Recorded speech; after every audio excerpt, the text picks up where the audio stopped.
Assalamualaikum friends, this is Abdul Ghaffar with Shaheed Abdul Salam Larani Educational Society. This is my third video. हमने अपनी पहली video में दो चीज़ें discuss की थी.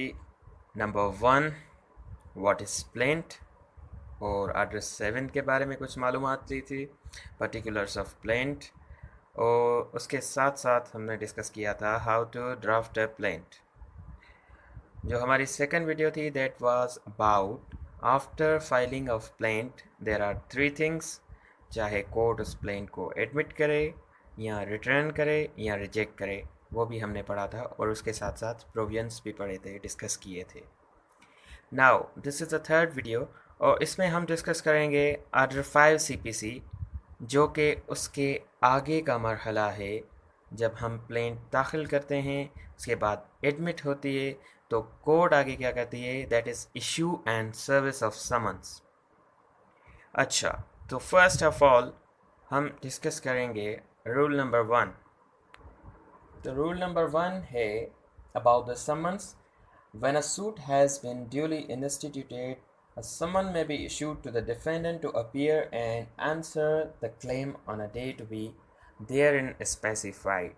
ये वर्डिंग है रूल नंबर 1 की. उसकी मायना ये है कि जब सूट इंस्टीट्यूट हो जाए तो डिफेंडेंट को समन किए जाएंगे ताकि वो अपीयर हो सके कोर्ट में उसी तारीख पे, उसी ईयरिंग पे जो उस समन में मेंशन की गई है.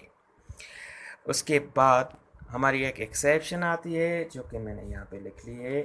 No summon when defendant admits a whole claim. अब इस पे थोड़ा डिस्कस करते हैं, होल क्लेम क्या होता है.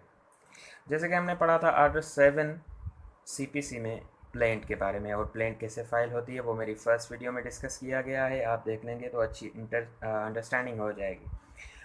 अच्छा, तो ये जो हमारी प्लेंट होती है, इसमें प्लेंटिफ का क्लेम होता है कि ये क्लेम है मेरा, और मैं ये भी क्लेम करता हूँ, ये भी क्लेम करता हूँ. किससे क्लेम करता हूँ?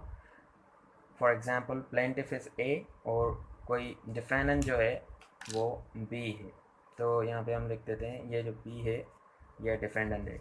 इससे ये वाला क्लेम जो है प्लेंटिफ करता है. अब ये जो क्लेम बनता है इसके ऊपर, ये जो होल क्लेम है डिफेंडेंट ने एडमिट कर लिया. यहाँ पे लिखा हुआ है एडमिट्स होल क्लेम. जब ये क्लेम डिफेंडेंट ने एडमिट कर लिया तो issue of summon that is not possible. Court नहीं करेगी इशू ऑफ समन.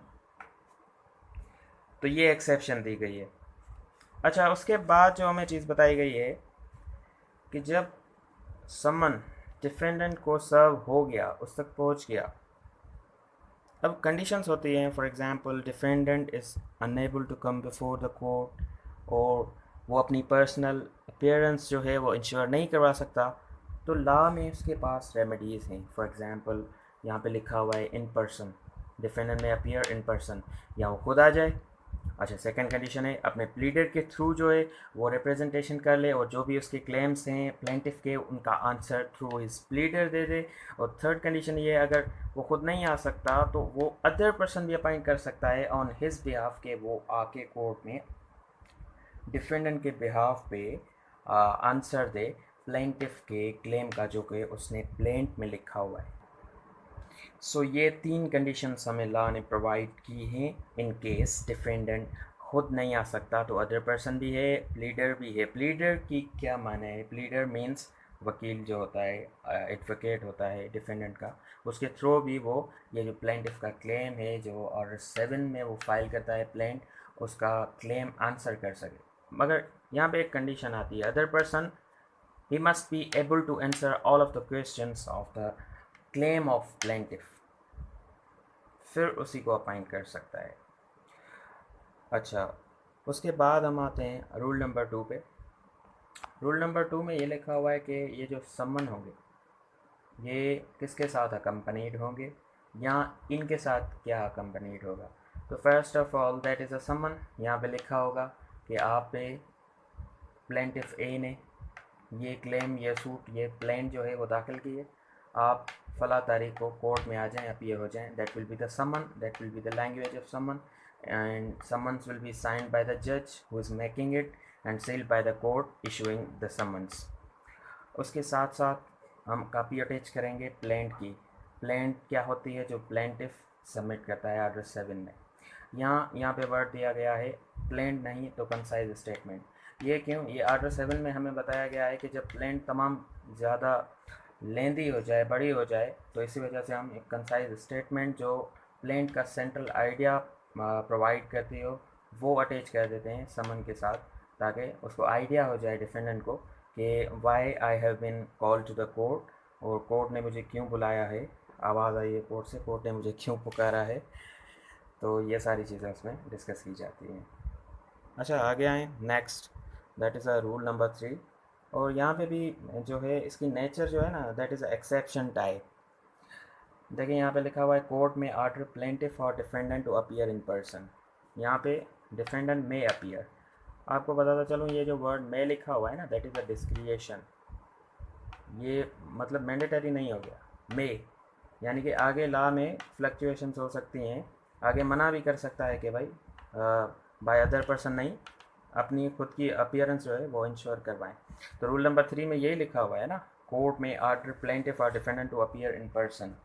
अब जहाँ कोर्ट देखती है नेसेसरी है विदाउट अपीयरेंस ऑफ प्लेंटिफ और defendant we can not reach और conclude to the just and fair decision, तो कोर्ट उनको कॉल करती है।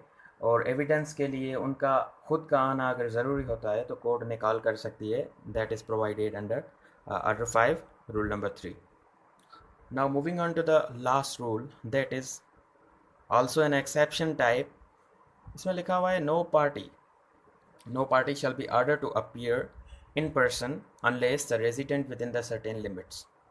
अब इसका क्या मतलब हुआ कि जब तक पार्टी कोर्ट की अपनी ओरिजिनल जुरिस्डिक्शन में नहीं रहती, उसको कंपेल नहीं किया जा सकता कि आप आएँ और इन पर्सन अपीयर हो। हाँ, देर आर सर्टेन कंडीशंस। अगर वो पार्टी कोर्ट की जुरिस्डिक्शन में हो, नंबर 1, तो फिर उसे कंपेल किया जा सकता है रूल नंबर 3 के तहत कि आएँ, इन पर्सन अपीयर हो। और अगर वो party less than 50 kilometres from the courts house है, तो उसे कंपेल कर सकते हैं कि भाई आप 50 किलोमीटर्स अवे हैं and that is accessible, accessibility का कोई प्रॉब्लम नहीं है, तो आप इन पर्सन अपीयर हो। और अगर उनके पास रेलवे या कोई और कन्वीनियंस है तो लेस देन 200 किलोमीटर्स तक अगर पार्टी हो तो उसे हम कंपेल कर सकते हैं to appear and answer the claim of plaintiff और defendant and vice versa before the court. तो ये सारा हमने आज डिस्कस किया, that was about the summons, issuance and service of the summons. So guys, hope you have understood very well। अगर आपके पास कोई भी क्वेश्चन हो तो आप कमेंट में कर दें। Subscribe our channel, don't forget to subscribe it and click the bell icon to